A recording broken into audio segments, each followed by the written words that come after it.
이 반도체라고 하는 게 수천 단계를 거치다 보니까 중간에 한 단계가 무너지면 이 뒤에 단계들이 다 무너져 버려요.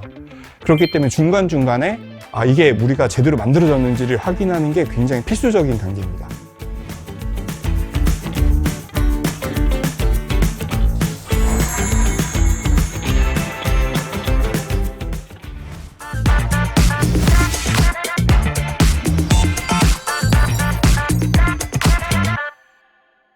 반도체 안은 머리카락 한 올 굵기의 10만 분의 1 수준인 10나노미터 단위로 무수히 많은 전기회로가 지나가는데요. 그런데 이 반도체 잘 작동하는지 알 수 있는 방법 알려주실 분? 안녕하세요. 저는 삼성 어드밴스 인스티튜트 오브 테크놀로지라는 삼성전자 연구소에서 반도체 검사계측 알고리즘을 머신러닝이라는 기술을 통해서 개발하고 있는 연구원 고민수라고 합니다. 좀 쉽게 설명드리면 머신러닝이라고 이제 하는 학계 알고리즘들을 세상에 어떻게 쓰일 수 있게 만들어지는 그 연결고리를 만들고 있다고 생각해 주시면 좋을 것 같습니다. 먼저 고민수 연구원의 팀이 개발한 유명한 기술이 있다던데요. 저희는 2017년도에 전 세계 최초로 사용자들이 얼굴로서 이제 휴대폰 언락하는 기술을 딥러닝으로 만들어서 전 세계에 배포하게 된 팀에서 일을 하게 됐습니다. 그런데 얼굴 인식 기능에 딥러닝이 사용되나요? 저희가 사람의 얼굴을 이미지로 넣으면은 눈, 코, 입 정보나 그 다음에 생김새 그리고 특히 눈썹 같은 이런 정보들을 비교함으로써 이제 본인인지 아닌지를 확인하는 과정을 거치게 됩니다. 휴대전화 카메라로 사람 얼굴 구별하려면 정말 많은 얼굴 데이터가 필요했을 것 같은데요. 여기서 좀 생각해 보셔야 되는 게 저희가 한국에서 개발을 하고 있잖아요. 근데 이 사용 갤럭시 휴대폰은 대상이 전 세계잖아요. 다양한 피부 색깔, 다양한 연령, 그리고 남성, 여성 이런 포함해서 많은 사람들이 쓰게 되는데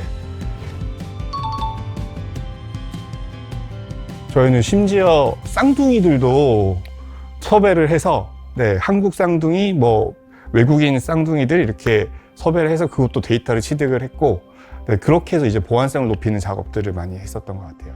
반도체 머신러닝 연구원은 컴퓨터 관련 전공을 해야 하나요?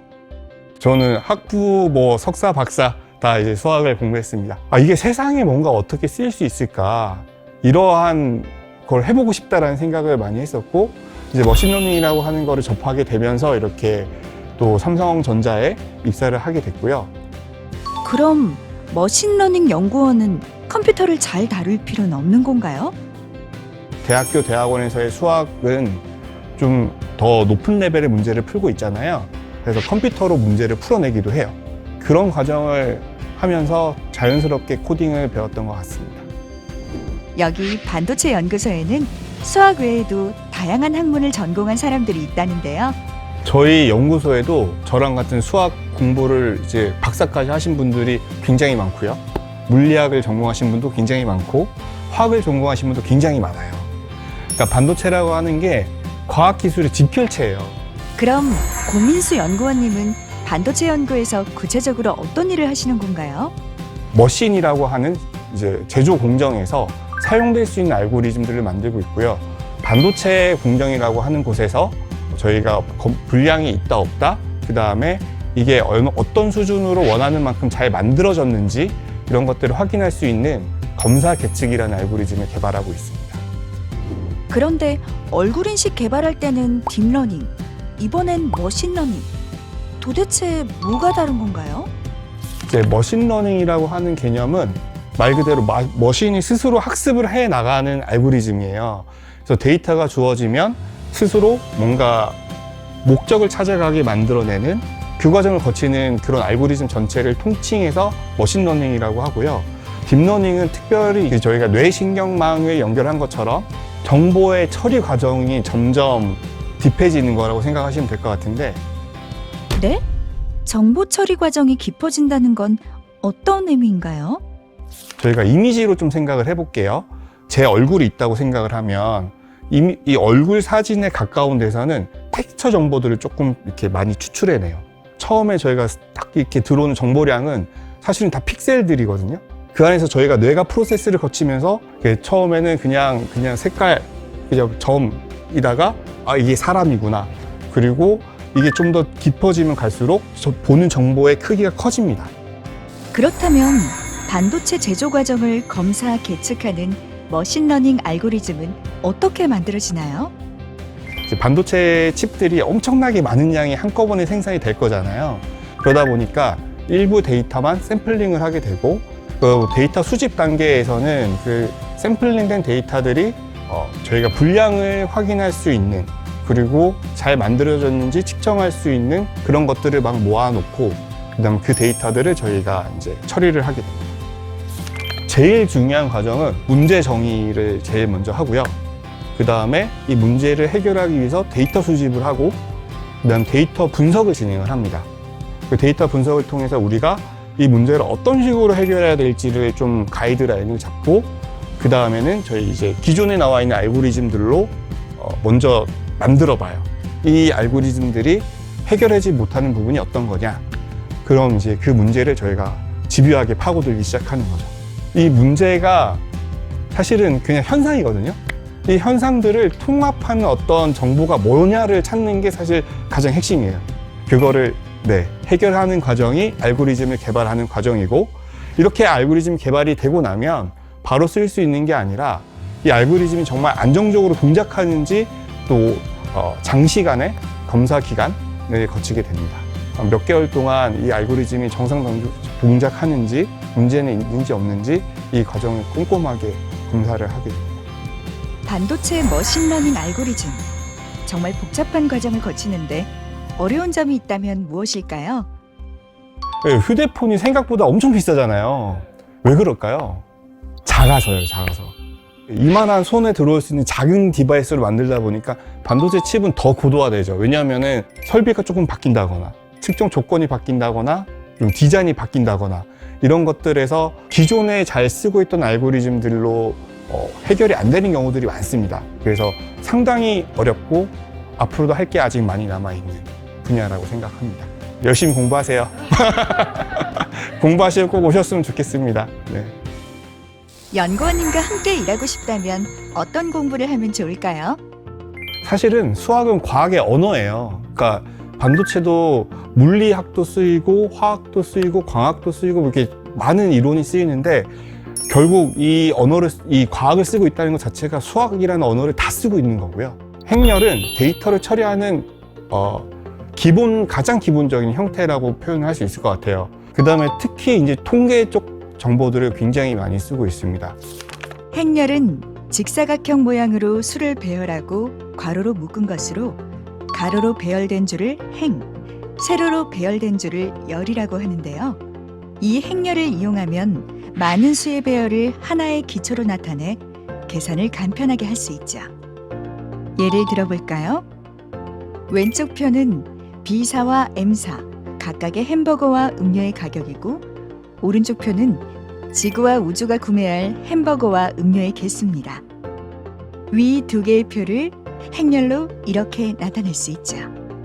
만약 지구가 B사에서 햄버거와 음료를 구매할 때 지불해야 할 금액은 6,000원짜리 햄버거 1개, 2,500원짜리 음료 3잔, 총 13,500원이 되죠. 이렇게 행렬의 곱은 앞에 위치한 행렬의 행과 뒤에 위치한 행렬의 열을 곱하고 더함으로써 계산할 수 있습니다. 머신러닝 알고리즘은 이보다 훨씬 더 복잡한 수로 이루어진 행렬들을 겹겹이 쌓아 연산하는 단계들을 거치는데요. 그렇다면 통계는 언제 사용될까요? 왜냐하면 전체를 다 검사할 수 없기 때문에 우리가 통계 이론을 바탕으로 어떻게 하면 효율적으로 검사를 해낼까, 계측을 해낼까를 고민하게 되고요. 통계조사의 방법에는 전수조사와 표본조사가 있습니다. 전수조사는 연구의 대상이 되는 집단의 모든 개체를 대상으로 해서 정보를 입수하는 조사 방법이고, 표본조사는 연구의 대상이 되는 집단 중 일부를 선택해 조사해서 전체 집단의 특성을 추측하는 조사 방법입니다. 전수조사는 정확한 데이터를 얻을 수는 있지만 비용과 시간이 많이 필요해 현실적으로 힘든 경우가 많은데요. 이에 반해 표본조사는 시간과 비용이 절감되고 복잡한 내용을 상세하게 조사할 경우 효과적입니다. 다만 선택된 일부가 전체를 잘 대표해야만 결과를 좀 더 효과적으로 사용할 수 있죠. 표본조사의 대표적인 예가 바로 선거 당일 진행되는 출구조사가 있습니다. 모든 반도체의 제조 공정을 확인할 수 없으니 샘플 데이터를 뽑아서 처리하는 반도체 머신러닝은 표본조사라고 할 수 있겠네요. 이 작은 반도체에 이렇게 많은 수학적 원리가 적용되어 있다고 하니 새삼 대단한 기술이라는 생각이 드는데요. 그러면 수학을 잘해야 반도체 머신러닝 연구원이 될 수 있는 건가요?